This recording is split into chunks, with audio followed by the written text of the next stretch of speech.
even his file was written a non-African man. They can't even tell his name. He wasn't talking to anyone. You're listening to Blue Radio, bringing the vibe.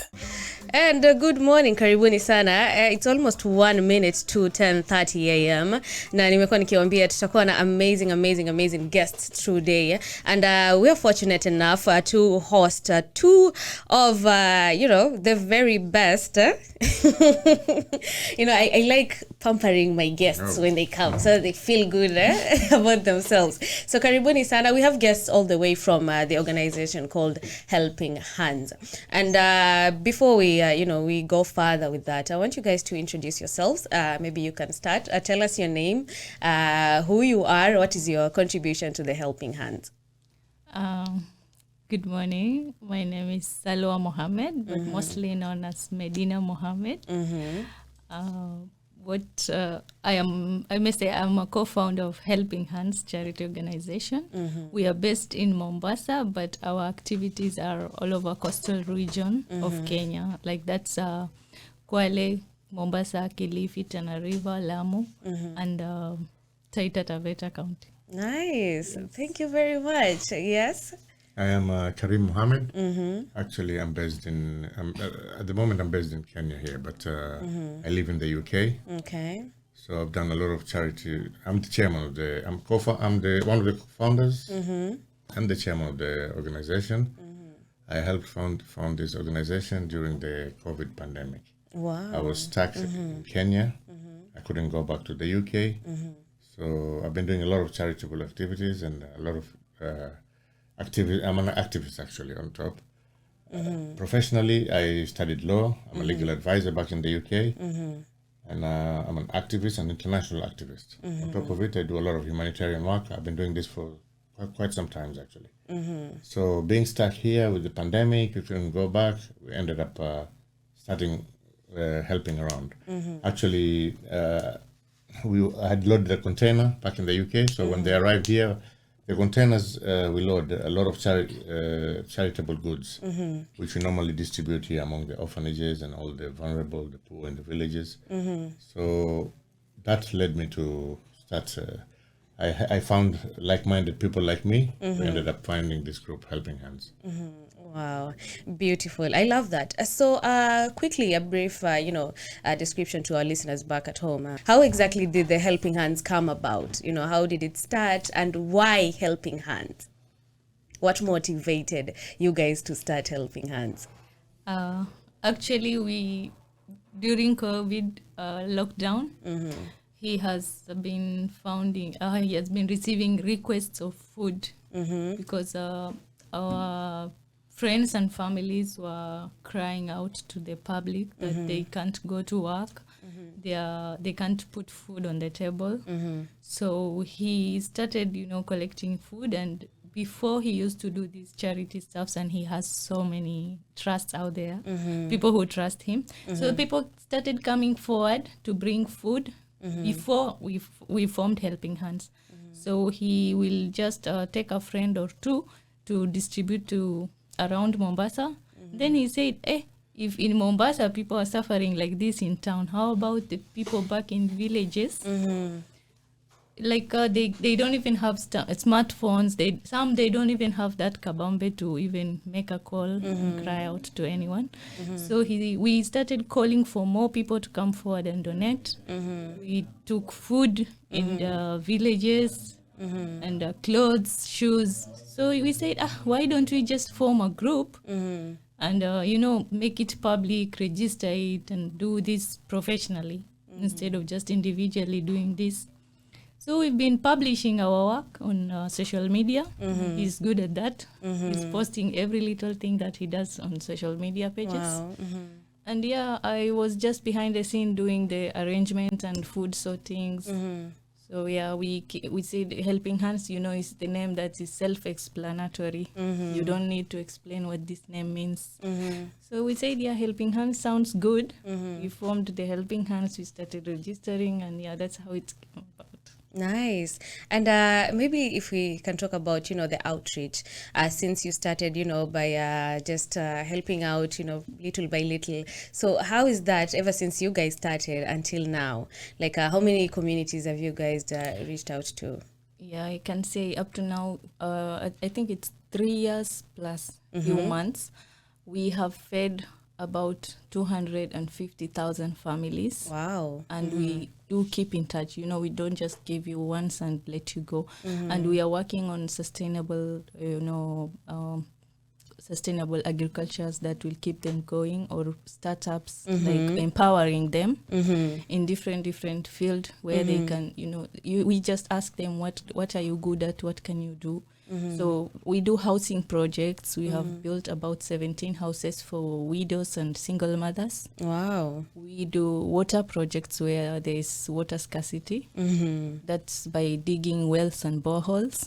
That's going to be permanent solution for villages, because we normally take weekly water by that water boozer. So that just takes them 2-3 days. So they still cry for water almost every day. It's places like Kilifi, it's very dry. There's no rain for so many, like more than 2 years, they are crying for water. So we just come up with permanent solutions like digging wells in different villages. And, one well can help about how many people? A whole community of 5,000 people all around, because it depends on the depth of the well as well. If there's a underground stream, running river, underground, the water is permanent. Wow. And to elaborate on what she said, when I initially came over and when I started, it was just reaching locally, the villages, the local. But then I realized a lot of people are helping out here as well. So we went out beyond the borders. We went outside.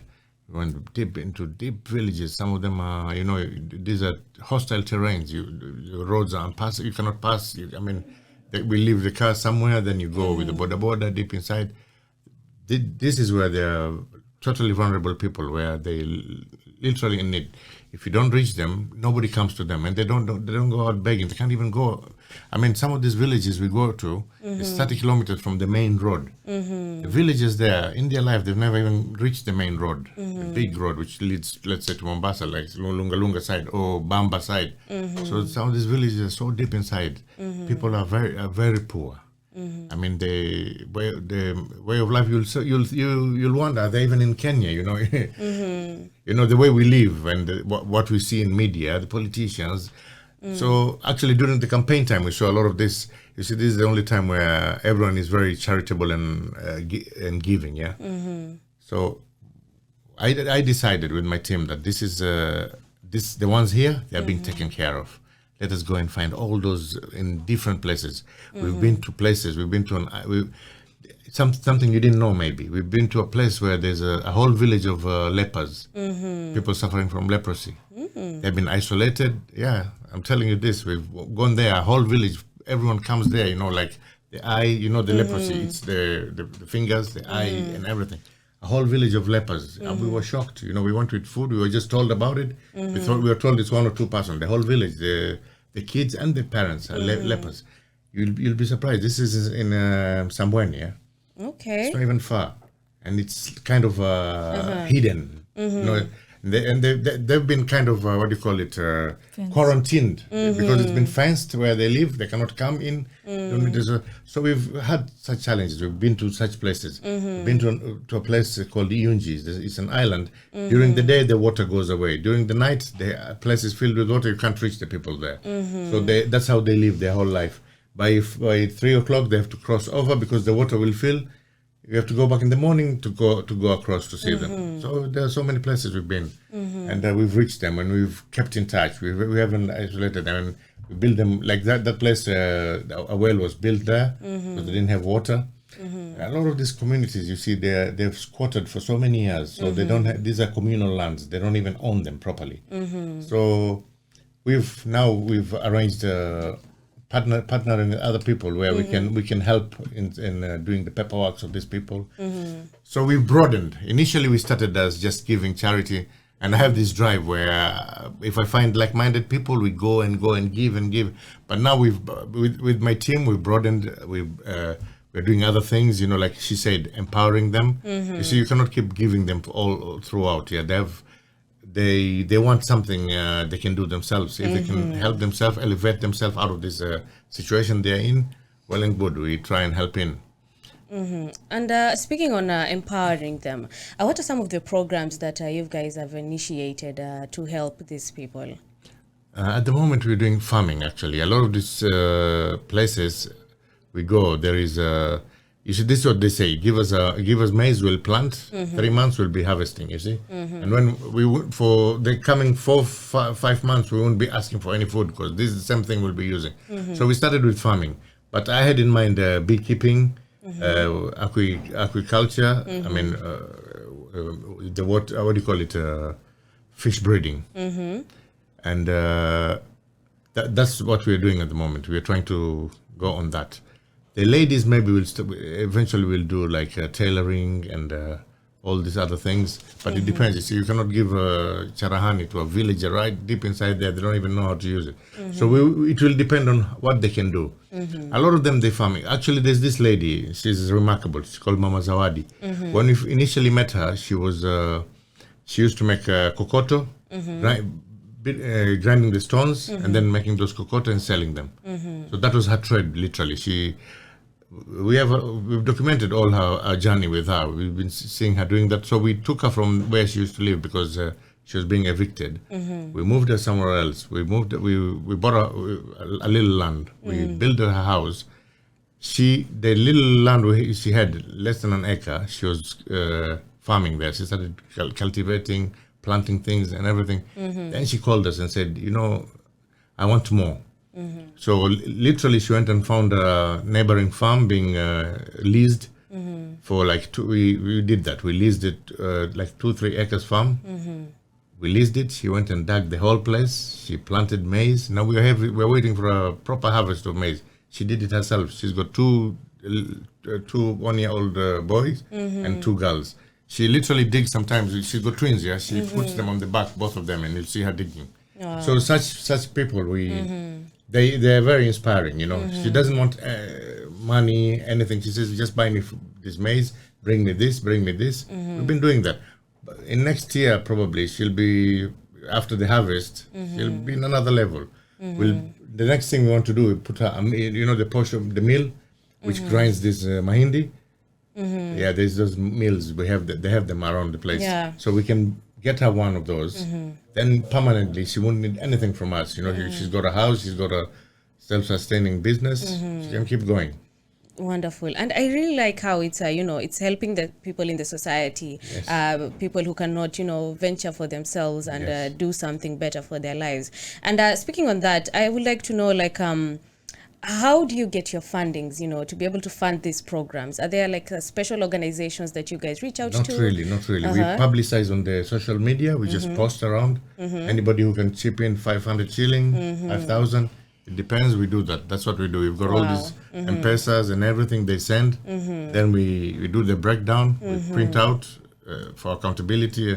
We send it to sometimes we do get private donors who want to remain anonymous. So we deal with them. We open a WhatsApp group with them. We then ask them, the donor, the recipient. Then we collaborate. So that's how we've been doing it.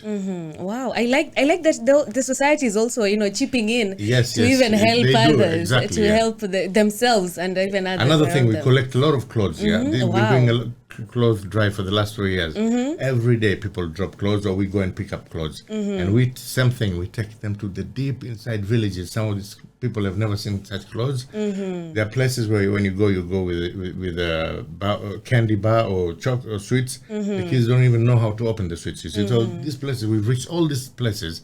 The clothes, we've distributed a lot of clothes for the last 3 years. I mean, there was a time a container came from the US. We do partner with a lot of groups. There are very many other groups which are like us. They do a lot of charity work, so we partner with them. There's a group called Help Aid Africa. They gave us 2 containers full of clothes. We were distributing the whole of last year. We were distributing until today. We have some of the clothes remaining. You see, they brought. It depends as well. Some of these gadgets they bring from the US. This is from the US. Yeah, they're collected in California.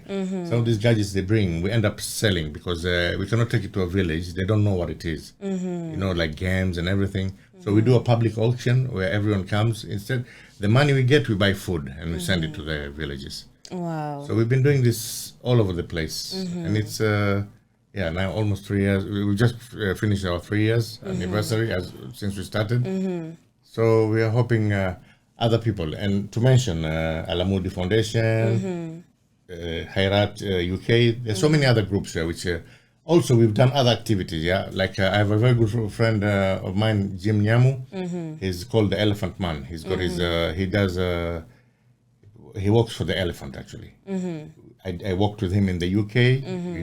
This guy, he just works for the to raise awareness about the elephant, plight of the African elephant. So we partnered with him. We worked with him. Actually, he's got a long walk. Probably will join him walking. So, and she's taking that mantle of environmental. We're doing a lot of environmental awareness. So slowly we are getting into other things apart from just giving charity and everything. Yeah, amazing. And in future about employment, I'm talking to some other organization if we can give the youth employment, like apprenticeship, trainings and everything. Yeah, of course. These are skills I'm bringing back from the UK. This is what happened. In the UK, they do a lot of apprenticeship. Yeah, where the youth between 18 to 25. This is what they're trained to do. The ones who don't want to go back to school or they failed in school. So just to show them, to fail in school doesn't mean to fail in life. You can start off somewhere else and take off. Lovely. It's lovely that you're also, coming back with whatever you've learned in the UK and implementing it. Giving it back. Yeah, that's amazing. Like we're experiencing something new, and some people won't even experience what other people are bringing. Exactly. Yeah. But you are there to bring that to us. And maybe I want to ask one question. You're saying that right now you're only reaching out to the coastal regions. What is your goal in the future? Do you plan like to go countrywide, worldwide? Yes, definitely. Actually, we have been going to other places on invitation. She'll cover that. Okay, of course. Go ahead. Yeah, I just wanted to say we have reached Nanyuki. That's going to be Laikipia County. We have reached Isiolo. It's Isiolo County. That means interior, Nanyuki, interior, Isiolo, Eldoret, and Nairobi. So that's upon invitation, or maybe when we go to the place for maybe family trip or anything. Like the other day, we went to my brother's wedding in Kisumu. We had to look for an orphanage to visit and take food, something like that. So we are not limited to coastal region. Okay. We started off with Mombasa. Now we've reached coastal regions. We are very, we have vast experiences in many different areas in coasts. Now we are expanding and venturing into different counties in Nairobi. And hopefully we will register in UK by the end of this year. That will make us go global. But global doesn't mean global as in like Africa countries. We will reach Tanzania, Uganda. We actually went to Tanzania also. We partnered with what's that group name? Tears of Joy. Tears of Joy, based in Tanzania. So we have done some charity activities in Dar es Salaam, Zanzibar, and Tanga. Okay. So we don't just do things for like when we go for our own, maybe holidays, we still bring charity in our days. Yes. Because our members are global, actually. Like you said, you see, like Facebook, you'll see someone in different countries. Yeah. The other day is actually someone contacted me from Bahamas. Actually, she wanted to send something and contribution and what is to be done. So we have a vast global audience. So, and everyone wants us to go to their place. Talking about this, we're helping hand. Actually, it's there's so many helping hands. Yeah. They internationally. So we joined a family of an international group. You understand? Okay. So being based here, we started it off here, but as well we will widen our scope for all these other places as well. Nice. And this is rather a pastoral question. You've mentioned that you visited some areas where some communities, these people, the vulnerable people, are like fenced up in one area. Have you ever encountered this specific challenge? Let's say you're going to reach out to some vulnerable community, and then maybe you get chased away or something like that. How was that experience? Yeah, we do actually. The good thing, my team, whenever we go there, we take people who are well accustomed to that area. So we don't just bash into a place where we know it's a rather hostile territory. But yeah, we do get that. Actually, during the pandemic, people were scared. They didn't know pandemic. They thought people wearing high vis and masks and everything. Probably we were bringing in the pandemic. So the roads were barricaded. We had to explain ourselves who we are or what we do. Also, they had these stories of people being kidnapped with Wazungu, all these big organizations. So you'll see kids running away until the mothers come and explain, we've come to give you food. We didn't come to kidnap you. So we have experienced that. Because this is just because, you have one person who is spearing all this hate and telling them, these people, they don't take things from them, We get that. But like the other day it hasn't hindered our efforts. We went to Tana River. They were running away from us. They are saying, how wazungu wameleta. Maybe we are here to steal their kidneys. Or maybe organs. We've gone to this village to harvest organs or something. This. Yeah, so I can speak kidogo their language.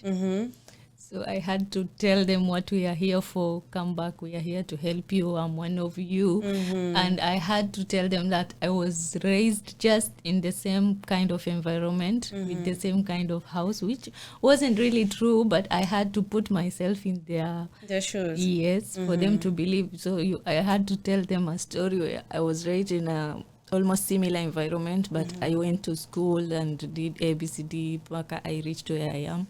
So it's motivating them, and they felt like they are part of me or I'm part of them. That's when they listened and came forward to take whatever aid we brought. And also I want to touch on the achievements, some of the achievements we have achieved since we started Helping Hands. I would like to mention this little boy. His age is 16 or 17. His name is Bridan Omondi. It came to our attention that this guy is suffering bone TB, chronic bone TB, and the mother is really not well financially. And the boy is very skinny. His blood count was just 4. He's just in bed. He can't even sit properly. He was really malnourished. They can't even, afford food, even ugali. So the guy can stay the whole day without eating anything. The mom was saying, I don't know what to do. I'm just waiting for God to decide. So when we came, he was really on about Braden. And now Braden, ever since we met, I wish I can show you pictures. Since we met him, and now he's ready to go to school, very healthy. Wow. Happy, healing, under medication. We had to do blood drive. We had to do food dieting, what brings his blood back. We did blood, donations. We did his medical bills. We've been supplying different special diets. Baka he could sit, he could stand. Now he's walking. The day we met him, his wish was to ride a bicycle. Then we said, okay, if you want to ride a bicycle, you have to eat, and then until you are healthy enough to ride the bicycle. So we gave him a challenge. So we got him a bicycle, and then it was like kind of his first time to even wear Christmas clothes, new clothes. Then he called us and said, I don't have Christmas clothes. It was December last year. So we bought new clothes, shoes, and with his bicycle, he was very happy with new clothes. And the mom was crying, Aki mubarikiwe. It was just like a miracle that, happened. So yeah, that's a big achievement for us, and we are just waiting for a sponsor to come forward and, enroll him to school. It's not too late. And also our other achievement is we also touch on mental health. Wow. Yes, mental health, teenage pregnancies, and sanitary pads, stuff like that. So for mental health, there was a guy who jumped off a 5th-story building, but he didn't die. He was rushed to Coast General Hospital, and we saw the video that was viral. Then we went to Coast General to look for him. Nobody knows him. Nobody knows who was brought. Even the doctors could not tell what we are here for. They don't even understand we are looking for who, because we don't even know the name. We just came to look for this guy. Actually, when we went to the hospital, they said, I think this guy died yesterday and he's been sent to the mortuary. But we were adamant, so we went looking. Actually, she was like, no, let's go. We ended up looking all the wards. We are looking for that face. That face based on the video. We are looking at the video, looking each bed. Like, this is not him, this is not him, until we found him. Wow. So he wasn't talking. He can't even speak Swahili. Yeah, he's So we came to realize that he is from Rwanda. So we had to find people who can speak Rwandese language to explain to us. Then we told him, we are your friend. We came with fruits, blah, blah, blah. We paid his medical. Even his file was written a non-African man. They can't even tell his name. He wasn't talking to anyone. So his bruises and whatever was dealt with just like that. And so he was discharged. We paid the bill, and then we brought him home, our home now. We had lunch with him. We watched TV. We gave him our reflector. He was feeling good. Now he's saying, oh, you people are my friends. I have never had friends before. So yeah, we became his friends, like a family. Then we took him back to his relative or whatever who was in Kilifi. We opened a little business for him, and we gave him a mobile phone. Then few months later, he was healed. He went back to Rwanda, and he's on our social media every day, keeping in touch. Very happy. Wow, congratulations. I love hearing all these success stories, and I'm sure there's so many of them. And I wonder if there are, on your social media platforms, that maybe someone wants to, feel empowered to go to the social media and see maybe a success story there and view and say, they're doing a good job.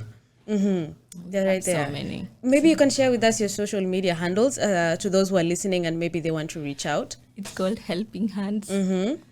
It's just Helping Hands with a logo of a hands, like up and down. Emoji. Yes. So is that across all social media platforms? No, that's we have TikTok. Facebook. Then we have TikTok is Helping Hands 20, and Instagram is Helping Hands 2020, because we started 2020, and we have Twitter Helping Hands 20, and we are working on LinkedIn and Thread. Wow. Yes. Nice. We have YouTube also. It's also Helping Hands. Our website is at helpinghands.online. What else? I think that's we've covered most of it. Nice, amazing, and I'm really glad to have you here today. Thank you very much for having that time to come Thank here. you very much for having us here as well. With this whole commotion going on with the That's what I was gonna say. With all the tension. I'm really glad you made it. Yes. Yeah, we were hoping there's nothing happening over there. I'm really glad you made it. It's scary. Yeah, you see this. Beside all this, I will still go out, get my team. Because we normally go out of the into the villages, which are safe places. So when we come back in the evening, we just view on our social media what's happening. So it has never been a deterrent, actually, all these commotions happening, because we went through all of it during the election period. During that, we were just outside. We crossed the ferry, we are the other side, or we ride. We'll see a lot of police checks. Good thing they know us. Like I was saying, the people we partnered with, like this Work for Elephant, Jim Nyamu, he knows a lot of all these officers. He introduces to a lot of these officers, and because they joined his work. So we met a lot of people. Another thing I wanted to say, talking about mental health, we partnered as well with Mama Amina Abdallah, Mombasa Women Empowerment Network. We are partners with them as well. She's a remarkable woman. She and her husband Saad, they have this center where they collect all these people who are totally insane. The people who are rummaging garbage in the streets. Rejects of the society. They collect them. They take them there. In 2-3 months, you see people have healed totally. It's just all this thing you realize it's only depression. Yeah, someone gets depressed, goes to that phase. when you bring him back to normal, it's like a new life. What did I do? Where was I? So we've seen a lot of that. So we partnered with an organization like that. We're doing a lot of things together. So we always partner with whoever wants to partner with us. Wow. Thank you very much. It's exactly 10:58 a.m. to all our listeners back at home.